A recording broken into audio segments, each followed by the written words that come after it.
Hello students. See, in the previous video we were doing exercise 10D and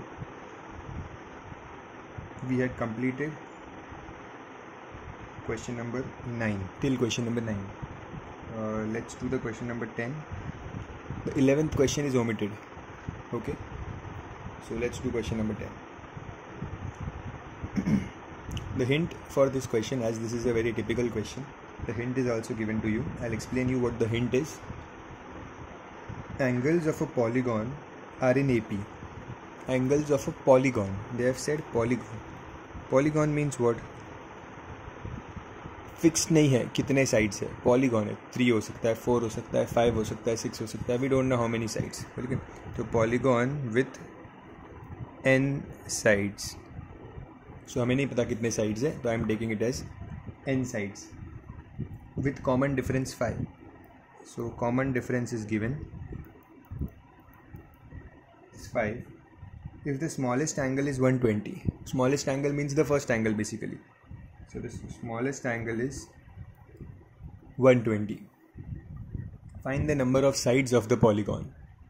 What we have to find? The number of sides. We have to find n. Okay. Now see, what is the formula for sum of the interior angles of polygon? Sum of all interior angles of polygon.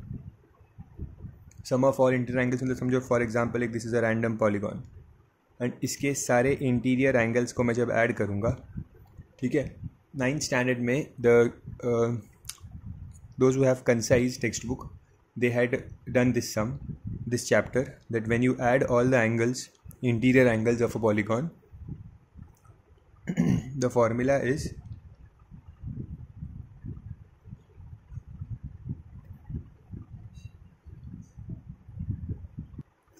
(2n minus 4 into 90). This is the formula to find the sum of all angles of a polygon. यहाँ पे number of sides डालना है, तो यहाँ पे डालेंगे तो क्या मिलेगा? Sum of all interior angles of a polygon. ये formula है. ओके, अब समझो ये एक polygon है, तो इसके सारे interior angles को ऐड करके ये आंसर आएगा. But using the AP formula also, because they have told that the angles of polygon are in AP, तो समझो अगर ये 120 है तो ये AP में है बाकी सारे एंगल्स. मीन्स अगर ये 120 है, दिस इज़ 140, 160, 180, 200, ऐसा कुछ होगा AP. तो AP के फॉर्मूला से भी I can add all the angles. तो AP का जो सम का फॉर्मूला है, ओके, वो भी यूज़ कर सकते हैं. Sum of all angles. Sum of all angles का फॉर्मूला क्या होता है? Sum of all side, all values, 2a plus n minus 1d. Correct. तो मीन्स इस पॉलीगॉन के सारे इंटीरियर एंगल्स को ऐड करके जो वैल्यू आती है वो मुझे इस फॉर्मूला से भी मिल सकती है, sum of all interior angles of polygon, या मुझे हमारे AP के सम के फॉर्मूला से भी मिल सकती है. So I can get the sum of all interior angles from this formula as well as this formula. Okay, so I will equate them. So I will write here that n/2 2a plus n minus 1d equals 2n minus 4 into 90. Now here we know that a is 120 and common difference is 5, so d is 5 and the first term is 120. d is 5, first term is 120, so we can easily find n. 2 into 120 plus n minus 1 into 5 equals 2n minus 4 into 90. So I will send this 2 here and I'll open the brackets. ये 2 यहाँ पे गया तो क्या हो जाएगा? 180. Then 240 minus 5, 235 plus 5n equals, open this brackets, so 360n minus 720.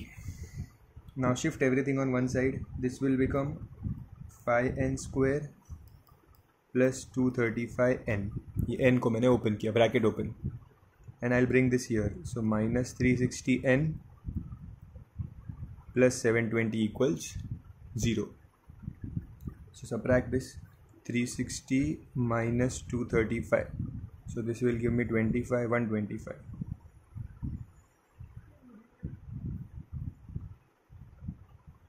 Equals 0. Now divide the equation by 5 to make it easy. Divide by 5, so this will become n square minus 25n plus 144 equals 0. Now 144 is 16 into 9. 16 9s are 144. So I will split this, minus 16n, I'll take both minus 9n plus 144 is 0, n common,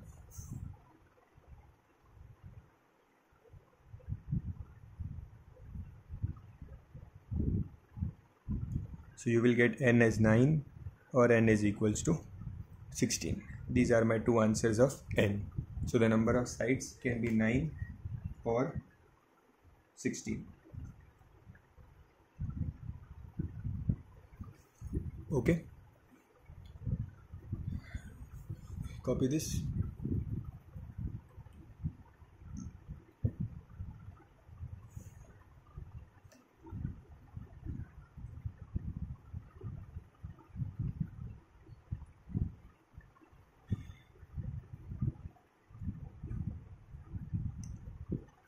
Now with this we complete exercise 10D. We have completed exercise 10D. Now exercise 10E is word problems. Okay, I'll do that now, but these word problems have never come in exam in the last 2 years. I'm not saying that they are not in syllabus, they are a part of syllabus, but they are keeping the sums from this chapter easy, AP. So the chances of this word problem coming in exam is less, and that is why they have given only 5 word problems in your textbook also. So we'll do those word problems, but you have to mainly focus from exercise 10A to 10D first. पहले इसको पक्का करना है, okay, and then you should focus on word problems. Once you are very thorough with this, then you should pay attention on word problems, okay. And 10F is miscellaneous. Okay, in miscellaneous there are no word problems, there are normal sums only. So let's start word problems.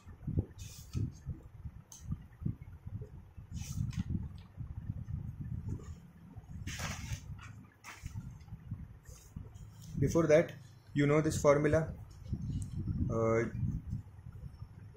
speed is equals to distance upon time. Distance upon time. So when I transfer time here, I will get speed into time equals distance. So remember this, distance is speed into time. Remember this part. This is going to be used in the sum now.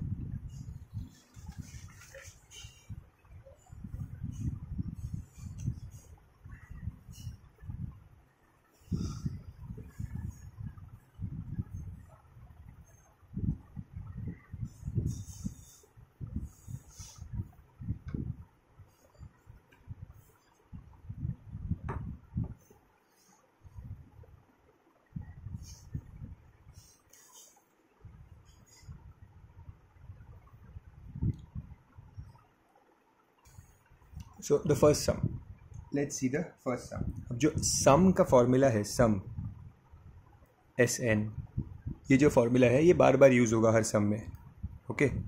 तो make sure you remember this formula, okay. We are doing exercise 10E. The first sum. The sum says 2 cars are started together in the same direction from the same place. जैसे समझो अगर 2 cars है, समझो ये car A और ये car B,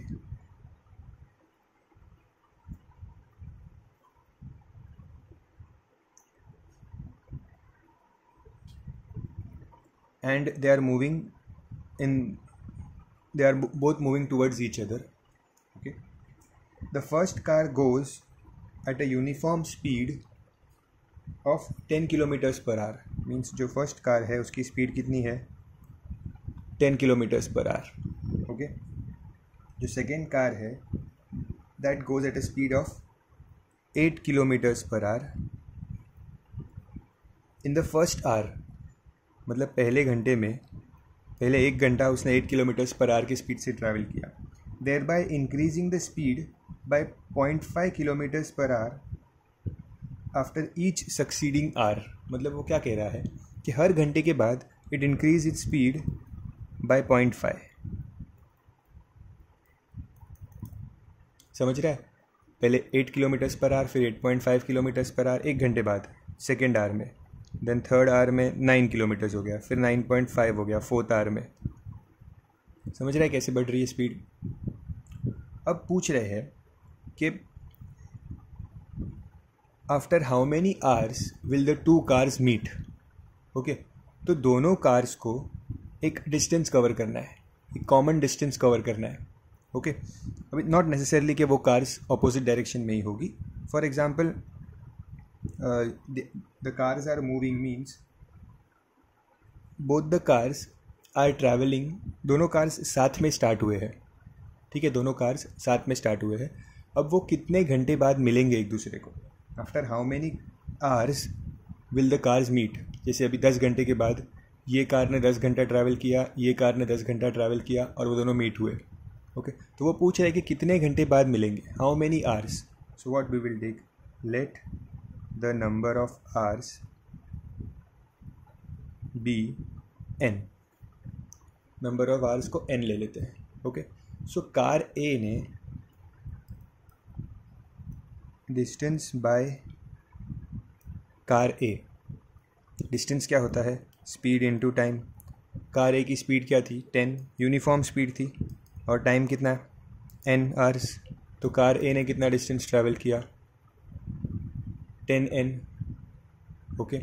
अब इतना ही डिस्टेंस, ये है distance travelled by car A. Okay. जितना डिस्टेंस कार A ने ट्रैवल किया उतना ही डिस्टेंस कार B भी ट्रैवल करेगी. तो दोनों वो एग्जैक्टली मिड पॉइंट पे मिल रहे हैं एग्जैक्टली. ठीक है, they are meeting at the mid point exactly.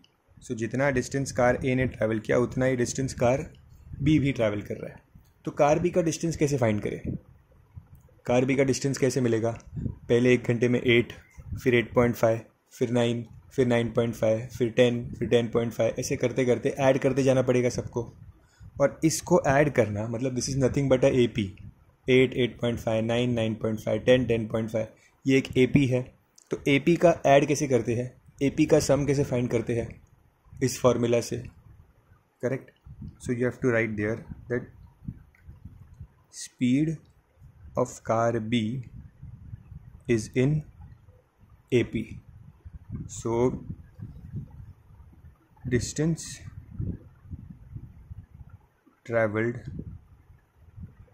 by B will be n upon 2, 2a plus n minus 1 D. यह है distance travelled by car B. तो कितने टाइम ट्रैवल किया, n आवर्स. फर्स्ट स्पीड कितनी थी, 8. So I will write here 8, 2 into 8 plus n minus 1 D. Difference क्या है इसके बीच में, डिफरेंस क्या है, difference is 0.5. Correct. So this is the distance travelled by car B. अब ये जो डिस्टेंस है और ये जो डिस्टेंस है, the both distance are same because they met after a same number of hours. ठीक है, दोनों सेम टाइम के बाद मिले, दोनों साथ में स्टार्ट हुए थे, दोनों साथ में स्टार्ट हुए और 10 घंटे बाद दोनों मिल गए. तो मतलब दोनों ने सेम टाइम तक गाड़ी चलाई. करेक्ट. सो जो डिस्टेंस ट्रैवल किया है दोनों ने वो डिस्टेंस सेम है. क्वेश्चन में बोला है कि वो डिस्टेंस सेम है. So we will equal the distance की ये डिस्टेंस और ये डिस्टेंस सेम है. Means 10n is equals to NA 8 2 16 plus n minus 1 into 0.5. This 2 will go here. 20n equals, open this bracket, 0.5n minus 0.5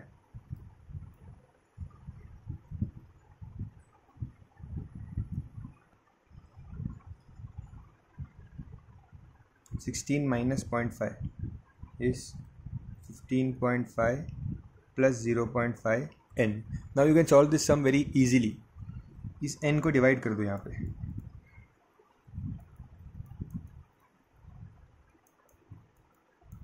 क्या फ़ायदा होगा? n cancel हो जाएगा. So you will get 20 is equals to 15.5 plus 0.5 n.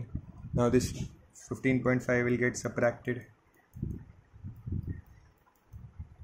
So this will become 4.5 equals 0.5 n. Now divide this. So you will get n as 9 hours. Okay, तो means 9 hours के बाद जितना distance car B ने travel किया, जितना distance car A ने travel किया, वो डिस्टेंस सेम था. So they met at a particular place.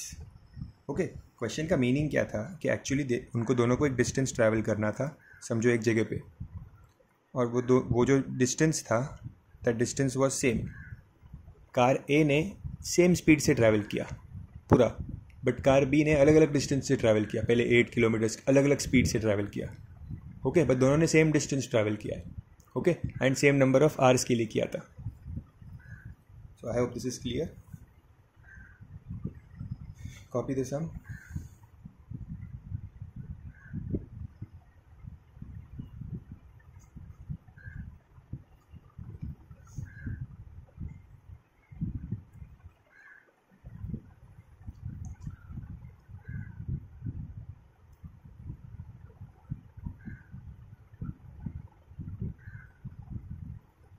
Next, second question is very straight forward. बस वर्ड्स में दिया है, क्वेश्चन बहुत सिंपल होता है. So the question says sum of 700, मतलब टोटल 700 रुपये है, टोटल 700 रुपीज़ है, is to be paid to give 7 cash prizes. So 7 cash prizes देना है, 7 cash prices to the students for their performance if the cost of each prize is 20 less than the preceding price. मतलब first prize अगर A है, मतलब तो second price क्या होगा? A minus 20. Third price क्या होगा? A minus 40. मतलब 20 कम होते जा रहा है. मीन्स जो डिफरेंस है that is minus 20. Okay, we don't know the first price. What is the first price? But we know that there are 7 cash prizes. Total 7 prizes है, तो मतलब n की वैल्यू 7 है. टोटल 7 कैश प्राइजेस है. First price पता नहीं क्या है, बट डिफरेंस पता है कि 20 कम होते जा रहा है, और टोटल कितना होना चाहिए? 700. So I will use the sum formula.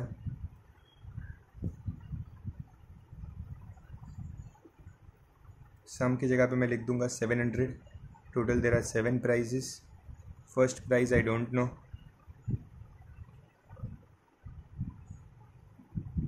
Seven minus 1 into minus 20. So this 2 will go there.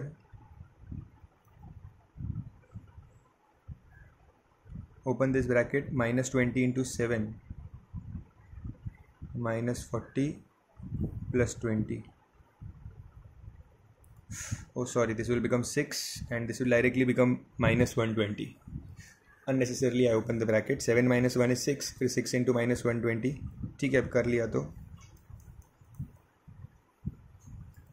ये 7 को डिवाइड कर दिया. 2a minus 120. 7 1 जा, 7 2 जा. So 200 equals 2a minus 120. 200 will go here.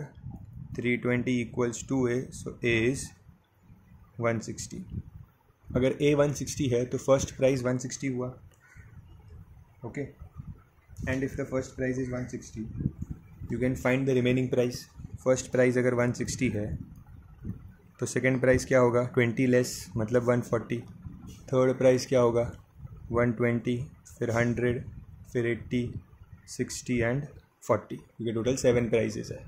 ठीक है, तो this is the fourth price, fifth, sixth, 7th, और इन सबको जब ऐड करोगे तो you will get 700. You don't have to do that, but ये आपका आंसर है. ओके, ये बहुत सिंपल क्वेश्चन था. 7 प्राइजेस है, डिफरेंस है, सम है, और सिर्फ ए फाइंड करना था. Okay, next sum.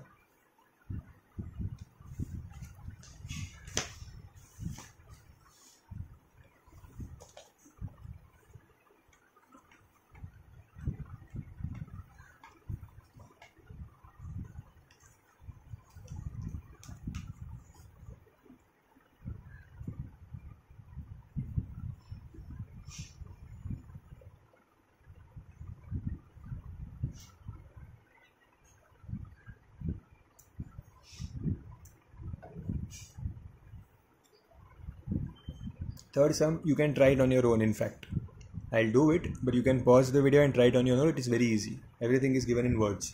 In fact, words में देने के बाद क्वेश्चन को समझना और आसान हो जाता है, ईजी हो जाता है. ओके, सी क्या बोला है क्वेश्चन में?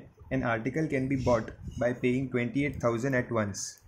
मतलब टोटल 28,000 उसकी कॉस्ट है आर्टिकल की टोटल, और बाय मेकिंग 12 मंथली इंस्टॉलमेंट्स. या तो पूरा एक साथ भर दो 28,000, या तो 12 इंस्टॉलमेंट्स.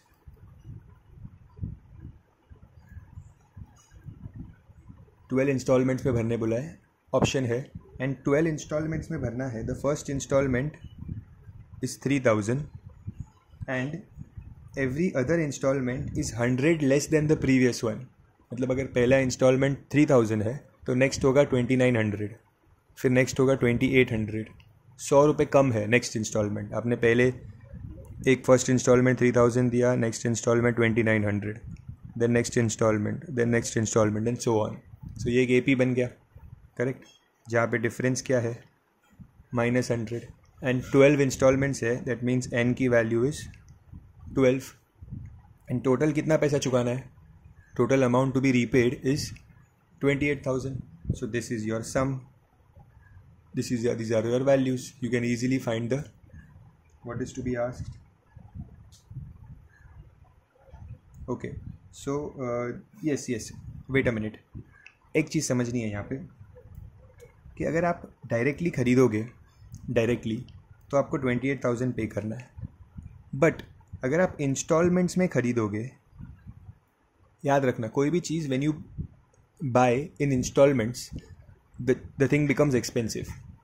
ओके, जैसे अगर आपने एक मोबाइल फ़ोन ख़रीदना है 28,000 में, डायरेक्ट पेमेंट करके कर लिया 28,000 में, तो आपको इतने का ही मोबाइल होगा. लेकिन अगर आपने EMI में लिया, let's say you took A EMI of 3,000 per month, okay, and आपने 3 इयर्स का EMI किया, तो 3 इयर्स के EMI में 3,000 इंटू 36, बिकॉज 3 इयर्स में 36 मंथ्स होते हैं. सो 36 बहुत बड़ा नंबर हो गया. Let's take 1,000. So 1,000 per month का EMI किया आपने, तो 36 मंथ्स में आपका कितना पैसा चले जाएगा? 36,000. मतलब 28,000 का फ़ोन आपने 36,000 में लिया, because you chose installments, not directly giving the money. Okay, so यहाँ पे भी ऐसा ही है. दे आर सेइंग कि डायरेक्ट लेते तो 28,000 में मिल जाता, बट इंस्टॉलमेंट्स में लेंगे तो क्या फ़र्क पड़ेगा?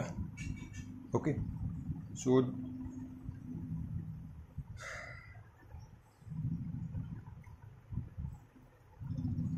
what is the first part of the question?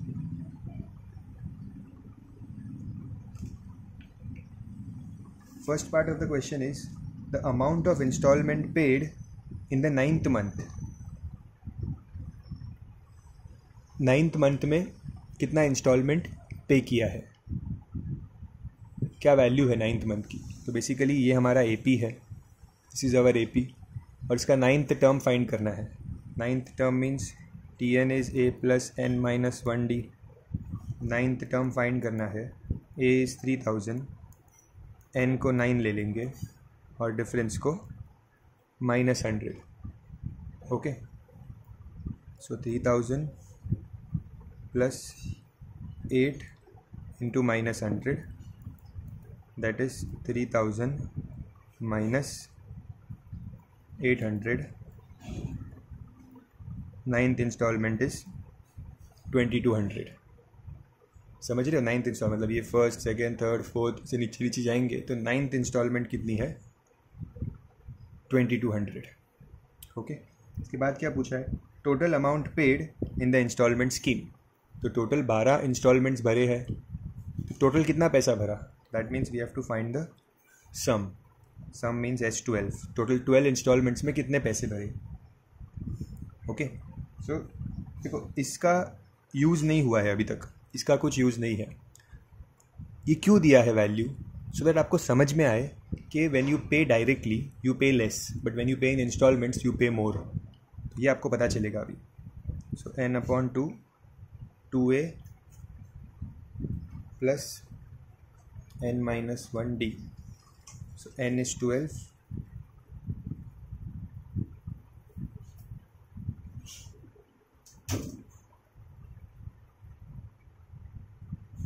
So 6,000, 12 minus 1 is 11. 11 into minus 100 is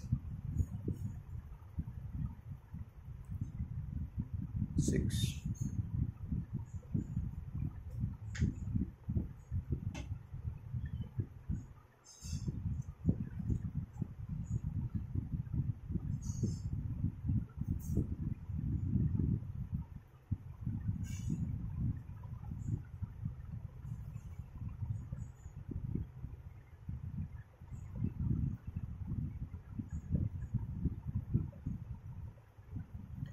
That means sum of 12 installments. कितना है sum of 12 installments? It is rupees 29,400. Means जब वो 12 इंस्टॉलमेंट्स में वो चीज़ को बाय करेगा तो उसे कितना पैसा देना पड़ रहा है? 29,400. बट एक्चुअल कॉस्ट क्या था? 28,000. तो मीन्स उसने 1,400 एक्स्ट्रा पे किया है. ठीक है, क्यों एक्स्ट्रा पे किया है? Because it is choosing for instalment. उसे एक साथ नहीं होगा उसके पास, फिर भी उसे चीज़ लेनी है. सो ही हैज़ टू पे एक्स्ट्रा. ओके, सो सम क्या था? ये सम का इन्फॉर्मेशन था. फर्स्ट पूछा 9th इंस्टॉलमेंट क्या है, फिर पूछा सारे इंस्टॉलमेंट को ऐड करके वैल्यू क्या है. सो पहले हमने TN का फॉर्मूला यूज़ किया एंड देन सम का formula. Okay, I hope you have understood the sum. Copy it. ये सब कॉपी करने की ज़रूरत नहीं है.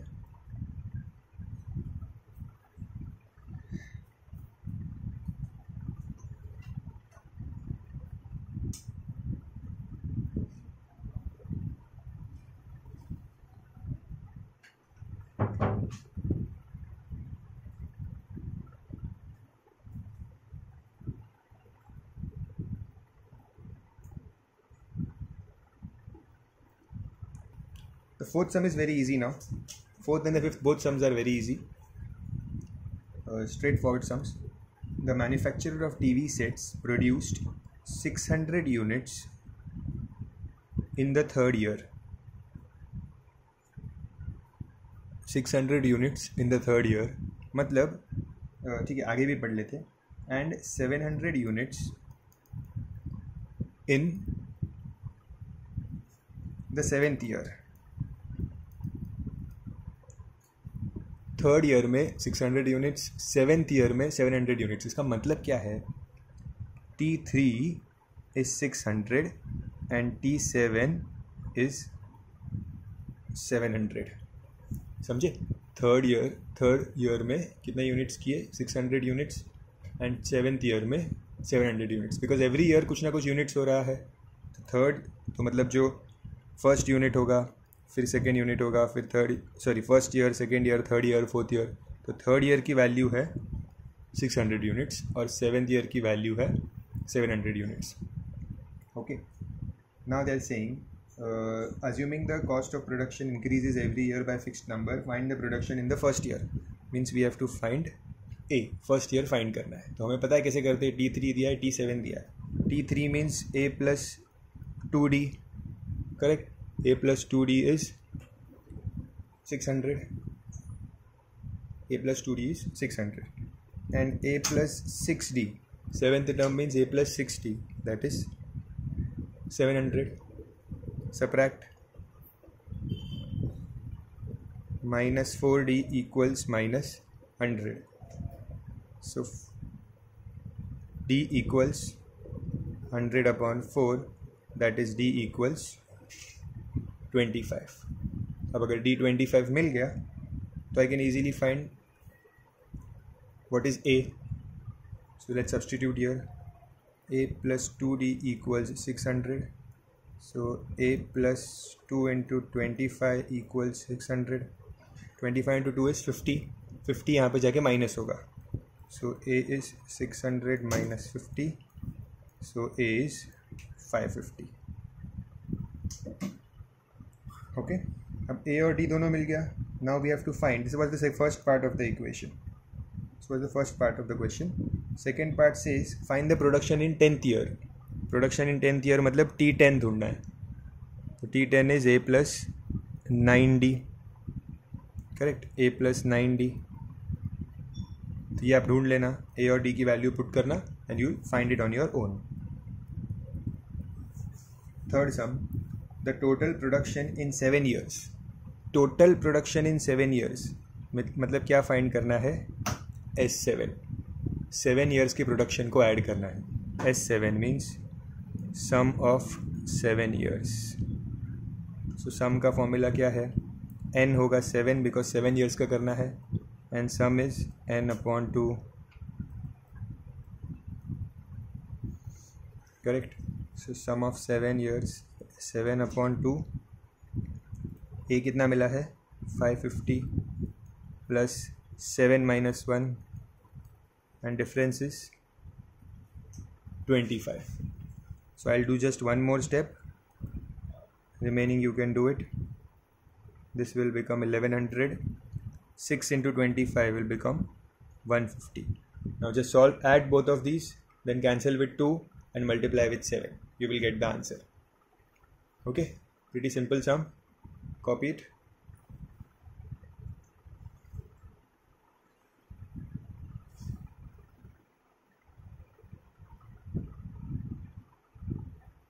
Okay. The fifth sum is also same. Still I'll do it. Most of you will be able to do it. So I will advise that pause the video and solve the sum on your own. Check your answer. If okay, then you can forward the video.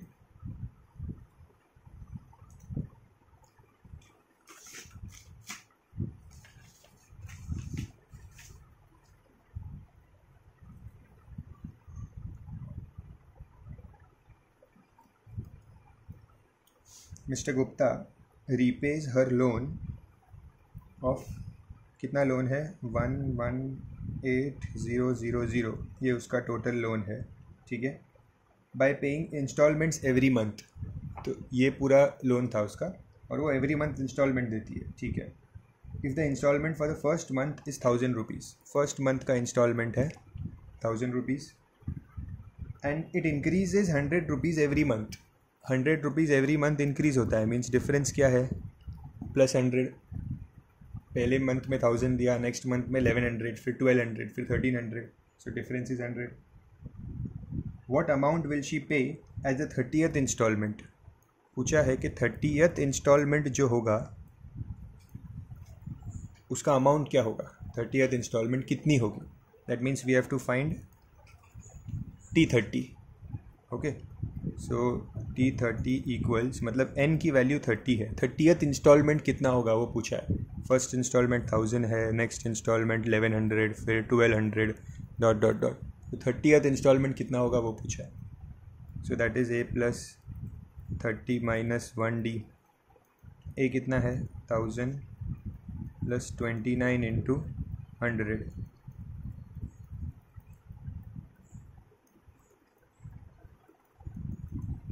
This is the 30th installment. Okay. अब पूछा next क्या है, what amount of loan she still has to pay after the 30th installment. Means ये थोड़ा सा समझने वाला है. देखो, उसने फर्स्ट मंथ में इतना 1000 दिया, फिर 1100 दिया, फिर 1200 दिया, देते गई 100 रुपीज़ बढ़ा के देते गई. ठीक है. 30th इंस्टॉलमेंट में उसने कितना दिया, 3900 दिया 30th इंस्टॉलमेंट में. करेक्ट. और पूछा है कि 30th इंस्टॉलमेंट के बाद, मतलब इतना उसने सब पैसा भर दिया, all this amounts from 1000 till 3900, all this amount is paid. Okay. पूछा है कि 30th इंस्टॉलमेंट के बाद टोटल जितना भी पैसा उसने दे दिया, ठीक है, वो देने के बाद कितना बाकी है अभी तक, how much is left. So first of all I have to find that 30th installment तक how much money she has paid. How much money has she paid till 30th installment, मतलब ये सारे इंस्टॉलमेंट्स को add करना पड़ेगा. What I will write here is that amount of loan paid till 30th installment is nothing but sum of 30 terms. Okay, so I'll take here S30 is equals to 30/2 2a plus n minus 1 d. N is 30. Okay, I know the value of a also. This will become 15. A is 1000. 29, d is 100. So 15 into 2000 plus 2900, that is 4900 into 15. Now what is 4900 into 15?